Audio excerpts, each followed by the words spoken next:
और देखिए, चुनाव से पहले प्रधानमंत्री नरेंद्र मोदी ने एक साक्षात्कार में फिर दावा किया कि वो एक बार फिर भारी अंतर से जीतने वाले हैं, बीजेपी एनडीए जीतने वाले। तो वहीं तमाम बातों को भी स्पष्ट किया जिस पर विपक्ष लगातार प्रधानमंत्री पर निशाना साधता है। पूरी खबर इस रिपोर्ट के जरिए आपको बताते हैं। अब की बार एनडीए सरकार 400 पार।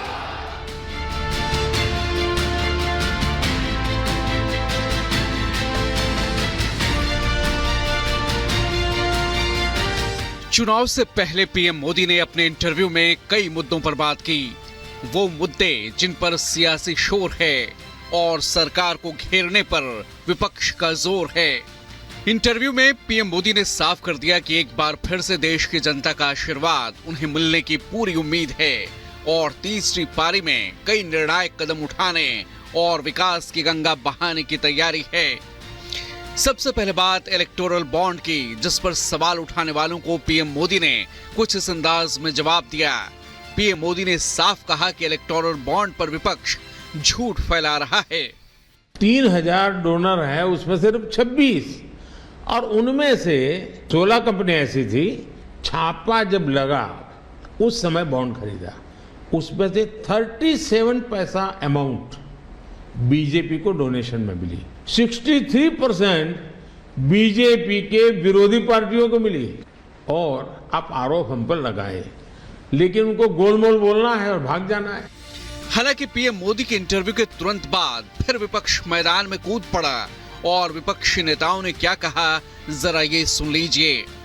आप प्रधानमंत्री से कहिए कि वो ये समझा दें कि एक दिन सीबीआई की इंक्वायरी शुरू होती है, उसी के एकदम बाद उनको पैसा मिलता है और उसी के एकदम बाद सीबीआई इंक्वायरी बंद हो जाती है। पहले ये समझाएं। दूसरी बात, बड़ा कॉन्ट्रैक्ट, हजारों करोड़ रुपए का कॉन्ट्रैक्ट, इंफ्रास्ट्रक्चर का कॉन्ट्रैक्ट, ठीक है, कंपनी पैसा देती है, उसके एकदम बाद उनको कॉन्ट्रैक्ट मिलता है। ये भी प्रधानमंत्री समझा दें। देखिए, सच्चाई है कि एक्सटॉर्शन है और नरेंद्र मोदी जी ने ये पूरा मास्टरमाइंड किया है। मोदी जी का इंटरव्यू एक स्ट्रेट फॉरवर्ड कन्फेशन है कि उन्होंने चुनाव लड़ने के लिए ब्लैकलिस्टेड कंपनी से, शराब कारोबारियों से, ED, CBI, income tax department rated कंपनियों से पैसा लिया है। और मुझे लगता है कि इस इंटरव्यू के ही आधार पर ईडी को प्रधानमंत्री नरेंद्र मोदी जी पर और उनकी पार्टी भारतीय जनता पार्टी पर केस करना चाहिए। पीएम मोदी ने जांच एजेंसियों को लेकर विपक्ष के आरोपों पर भी बात की और ईवीएम को दोष देने वालों को भी नानिशाने पर लिया। आखिर ईडी सीबीआई कैसे बनी? ईडी वगैरह का आप देखेंगे या इलेक्शन कमीशन का अपने एक कहावत है, नाच न जाने आंगन टेढ़ा। और इसलिए कभी ईवीएम का बहाना निकालेंगे, कभी मूलतः पराजय के लिए वो कुछ रीजनिंग अभी से सेट करने में लगे हैं ताकि पराजय उनके खाते में न चढ़ जाए। विपक्ष के तुष्टीकरण और राम मंदिर को लेकर उसके रवैये पर भी पीएम मोदी ने करारा वार किया और पूछा कि आखिर सनातन के प्रति इतना जहर क्यों है। सवाल कांग्रेस को पूछना चाहिए कि तुम्हारी क्या मजबूरी है कि सनातन के खिलाफ इतना जहर उगलने वाले लोगों के साथ तुम क्यों बैठे हो भाई? क्या तुम्हारी राजनीति अधूरी रह जाएगी क्या? डीएमके का तो जन्म शायद इस नफरत में पैदा हुआ होगा और धीरे धीरे वो नफरत का खेल भी उनका लोग स्वीकार करने नहीं लगे हैं। पीएम मोदी ने तीसरे टर्म के विजय संकल्प के साथ अपने विजन को देश के सामने रखा।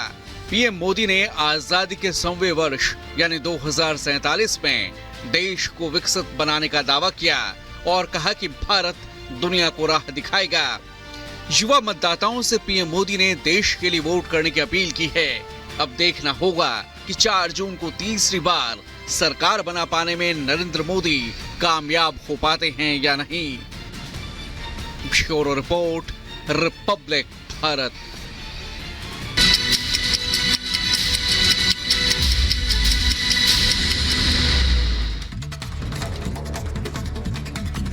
यूपी के बागपत में दबंगों ने एक युवक की बेरहमी से पिटाई कर दी। दबंगों ने युवक को दौड़ा दौड़ा कर बेल्ट से पीटा। पिटाई का वीडियो सोशल मीडिया में वायरल। बीएसपी नेता का बेटा बताया जा रहा है पीड़ित। यूपी के बहराइच में लगातार आग का तांडव जारी। आग से खेत में लगी गेहूं की 50 बीघा फसल जलकर राख। दमकल कर्मियों ने ग्रामीणों के साथ मिलकर आग पर काबू पाया। यूपी के रायबरेली में थ्रेशर मशीन की चपेट में आया युवक। थ्रेशर मशीन में फंसकर युवक का हाथ कटा। जिला अस्पताल में घायल युवक को भर्ती कराया गया। यूपी के शाहजहांपुर में तेज रफ्तार कार ने बाइक सवार को मारी टक्कर। हादसे में युवक की मौत। परिजनों में मचा कोहराम। पुलिस मामले की छानबीन में जुटी।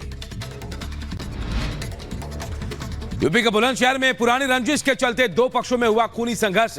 जमकर चले लाठी डंडे पत्थर और गोलियां। पीट पीट कर बुजुर्ग दंपत्ति की हत्या। दोनों पक्षों के 1 दर्जन लोग घायल, 3 लोग गिरफ्तार। यूपी के बुलंदशहर में भूमाफिया सुधीर गोयल के संपत्ति कुर्क। पुलिस ने मुनादी कर 5 करोड़ 13 लाख रुपए की संपत्ति कुर्क की। 2 प्लॉट, 1 कोठी और 12 निर्माणाधीन फ्लैट्स को किया गया कुर्क। यूपी के अंबेडकर नगर में मतदाताओं को किया जा रहा जागरूक। जिला निर्वाचन अधिकारी ने मतदाताओं से अपने अधिकार का प्रयोग करने की अपील की है। यूपी के अंबेडकर नगर में अपराधियों के खिलाफ चलाया जा रहा अभियान में 3 बदमाश गिरफ्तार। अपहरण मुकदमे का वांछित मुख्य आरोपी भी पुलिस के हत्थे चढ़ा। यूपी के झांसी में 3 दिन से लापता मासूम का शव गड्ढे में मिला। परिजनों में कोहराम मचा। मौके पर पहुंची फॉरेंसिक टीम छानबीन में जुटी। फिरोजाबाद के 2 थाना क्षेत्रों की संयुक्त कार्रवाई में मिली पुलिस को बड़ी कामयाबी। आईपीएल मैच के दौरान सट्टा खेलते 5 अभियुक्तों को गिरफ्तार किया गया।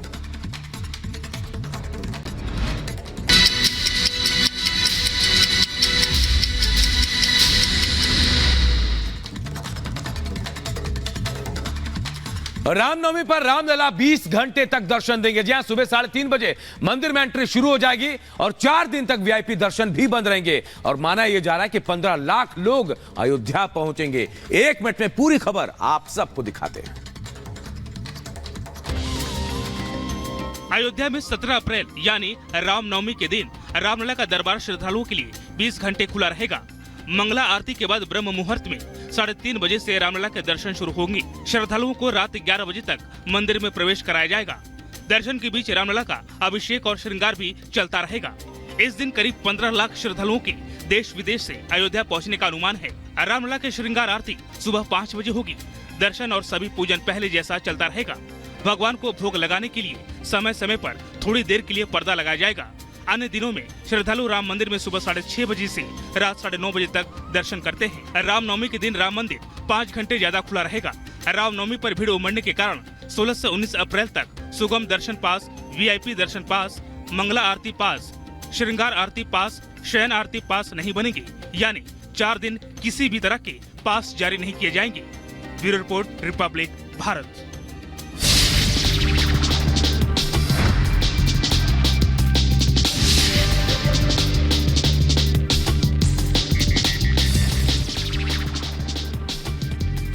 इजराइल पर हमला और मिडिल ईस्ट में बढ़ते तनाव को लेकर ईरानी विदेश मंत्री रक्षा ने अपना पक्ष रखा। कहा, ईरान मिडिल ईस्ट में नहीं बढ़ाना चाहता है तनाव। ईरान सरकार के इजराइल पर हमले का समर्थन करने के लिए तेहरान की सड़कों पर निकाली गई रैली। सैकड़ों प्रदर्शनकारियों ने ईरानी झंडे के बैनर लहराए। ईरान सरकार के फैसले को सही बताया। इजराइल और ईरान के बीच युद्ध की स्थिति ने दुनिया भर में बढ़ाई टेंशन। इजरायली सेना के प्रमुख ने ईरान को दी गंभीर चेतावनी। कहा, अपने काम के लिए ईरान को भुगतने होंगे परिणाम।